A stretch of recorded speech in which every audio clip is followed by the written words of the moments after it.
नमस्कार मित्रों, इल्विन क्लासेस के YouTube प्लेटफॉर्म पे आपका बहुत बहुत स्वागत है। हम लोग एनसीईआरटी बेस्ड कक्षाओं को लेकर आगे बढ़ रहे हैं। जीएस की पृष्ठभूमि को बेहतर बनाने के लिए इससे बेहतर कक्षाएं नहीं हो सकती है। यकीन मानिए, इसको ध्यान से पढ़िए, जो नोट्स है उसको नोट डाउन करिए, उसके बाद आगे बढ़िए। आज की ही इस कक्षा में हम बात करने वाले हैं, करेंगे, पढ़ेंगे स्थानीय मौसम और आकाश। स्थानीय मौसम और आकाश के बारे में पढ़ेंगे। इनसे जुड़े हुए जितने महत्वपूर्ण टॉपिक हैं परीक्षा की दृष्टि से, उनको भी हम इसमें लेते चलेंगे। आपको हमारी कक्षाएं कैसी लगती हैं, कमेंट बॉक्स में अपने विचार जरूर दीजिएगा। अगर आप हमारे नए पाठक, नए दर्शक हैं तो कृपया चैनल से जुड़े, बेल आइकन का बटन दबाएं ताकि हमारी वीडियोस की नोटिफिकेशन आप तक वीडियो आने के तुरंत बाद ही पहुंच जाए। आइए बात कर लेते हैं स्थानीय मौसम और आकाश।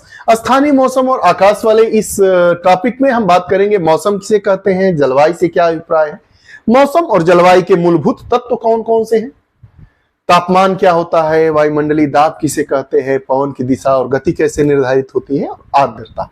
तो आइए एक एक कर हम विषय को प्रारंभ करते हैं। पहला टॉपिक मौसम। मौसम किसे कहते हैं, आइए इस पर बात कर लेते हैं। मौसम निरंतर बदलता रहता है। जो मौसम है वो निरंतर बदलता रहता है। यह परिवर्तन कभी हर घंटे तो कभी दिन प्रतिदिन बदलता रहता है। अर्थात किसी स्थान के इस निश्चित समय की वायुमंडलीय दशा को मौसम कहते हैं। किसी स्थान कि एक निश्चित समय की जो वायुमंडलीय दशा होती है उसको हम मौसम कहते हैं। जलवायु की बात कर लेते हैं। मौसम के विपरीत जलवायु एक बड़े क्षेत्र या प्रदेश की मौसम से संबंधित सभी सांख्यिकी का कुल योग होता है।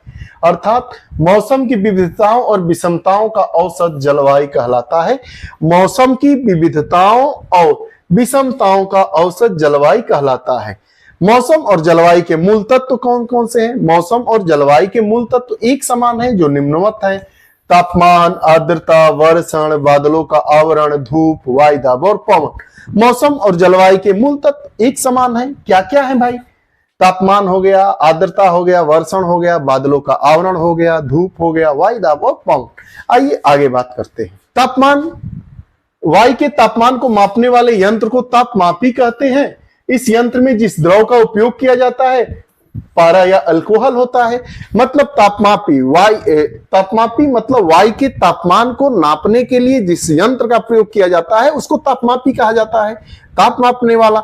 उस तापमापी में जो लिक्विड होता है, द्रव होता है, उसमें या तो हम पारा भरते हैं या तो अल्कोहल भरते हैं, क्योंकि यह गर्म होने पर फैलता है तथा ठंडे होने पर सिकुड़ता है।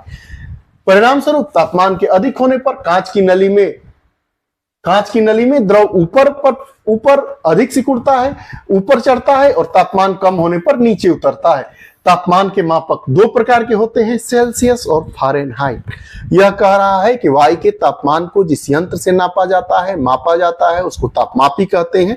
तापमापी में जो द्रव भरा होता है, या तो उसमें पारा को भर सकते हैं या अल्कोहल को भर सकते हैं।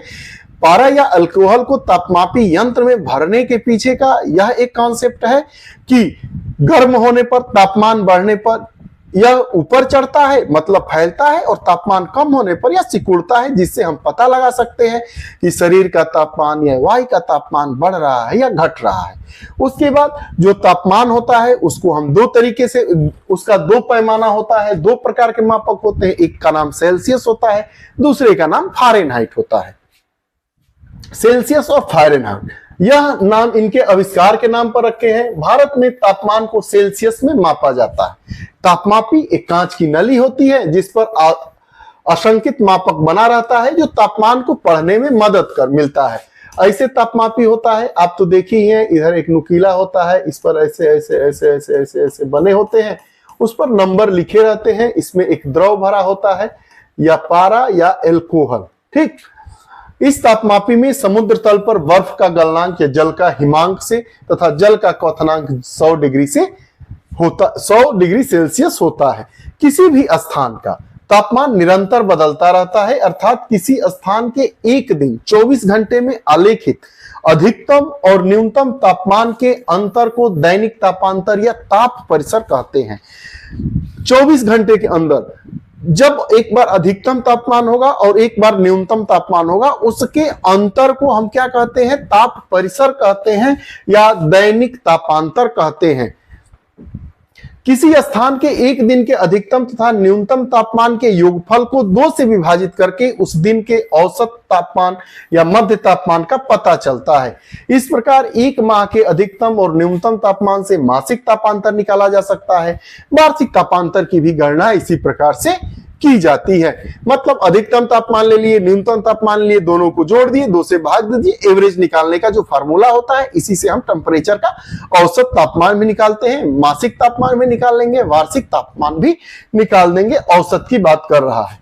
वायुमंडलीय दाब की, वायुमंडलीय दाब को वायु दाब मापी यंत्र के द्वारा मापा जाता है। साधारणतः वायु दाब मापी यंत्र वायु दाब को मापने के लिए पारे का उपयोग किया जाता है, परंतु इनका उपयोग करना और इतना आसान नहीं है। इसी कारण निद्रव वायु दाब मापी बिना पारे का यंत्रों को अधिक प्रचलन है, क्योंकि इनके उपयोग में सुविधा रहती है।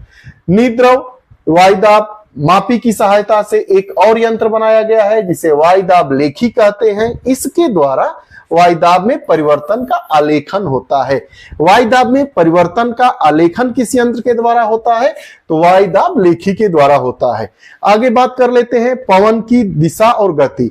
जिस यंत्र से पवन की दिशा और गति का ज्ञात किया जाता है उसे वात दिक्दर्शी कहते हैं, वात दिक् सूचक कहते हैं।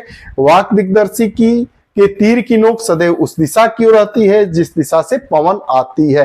जिस दिशा से पवन आती है, पूर्वा पवन आ रही है तो उसकी दिशा पूरब की तरफ होगी, पछुआ पवन आ रही है तो पश्चिम की तरफ होगी, वही बात कह रहा है। वात दिक्दर्शी से जुड़े डायल पर पवन की दिशा दिखती रहती। वात दिक् सूचक है, ये पवन की दिशा पूरब से पश्चिम, दक्षिण पश्चिम, यही बात कह रहा है। पवन वेग मापी के माध्यम से पवन की गति किलोमीटर प्रति घंटा में मापी जाती है। वर्तमान में मौसम केंद्रों में पवन की गति को मापने के लिए एक स्वचालित यंत्र का उपयोग किया जाता है। इस यंत्र को पवन वेगी लेखी कहा जाता है। स्वचालित यंत्र को क्या कहा जाता है? जो पवन की गति है उसको मापने के लिए। वायु और पवन में अंतर समझते हैं। जब क्या कहलाता है? वायु वर्टिकल चलती है तो उसको वायु कहते हैं, और जो क्षैतिज चलती है तो उसको हम पवन कहते हैं साधारण अर्थों में। तो पवन की गति को मापने के लिए एक स्वचालित यंत्र विकसित किया गया है, उसका नाम हम लोग पवन वेगी लेखी कहते हैं। ये है वात दिक् सूचक का फिगर। आर्द्रता की बात करते हैं। आर्द्रता 2 प्रकार से व्यक्त की जाती है, निरपेक्ष आर्द्रता और अपेक्षित आर्द्रता।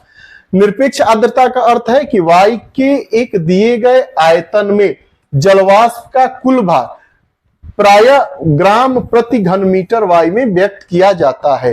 यह वायु में आर्द्रता का स्पष्ट माप नहीं करता है। अपेक्षित आर्द्रता का अर्थ है वायु के एक निश्चित तापमान आर्द्रता धारण करने की कुल क्षमता और उसमें विद्यमान आर्द्रता के बीच के अनुपात को प्रदर्शित करना। इसे प्रायः प्रतिशत में व्यक्त किया जाता है। वायु में आर्द्रता का स्पष्ट माप करता है कौन? अपेक्षित आर्द्रता। किसी स्थान की आर्द्रता आर्द्र और शुष्क बल्ब तापमापी नामक यंत्र के द्वारा मापा जाता है। इस यंत्र को आर्द्रता मापी भी कहते हैं। यदि आर्द्र बल्ब का तापमान तेजी से घटता है तो आर्द्रता बहुत कम होती है। आर्द्र बल्ब का तापमान घटेगा तो आर्द्रता कम होगी, और तापमान बढ़ेगा तो आर्द्रता ज्यादा होती है। वर्षण किसे कहते हैं? आइए, अनेक रूप हैं। वर्षा, हिमपात, ओला, इन रूपों को धातु से बने एक यंत्र द्वारा मापा जाता है। उस यंत्र को हम वर्षा मापी यंत्र कहते हैं। वर्षा मिलीमीटर में मापा जाता है।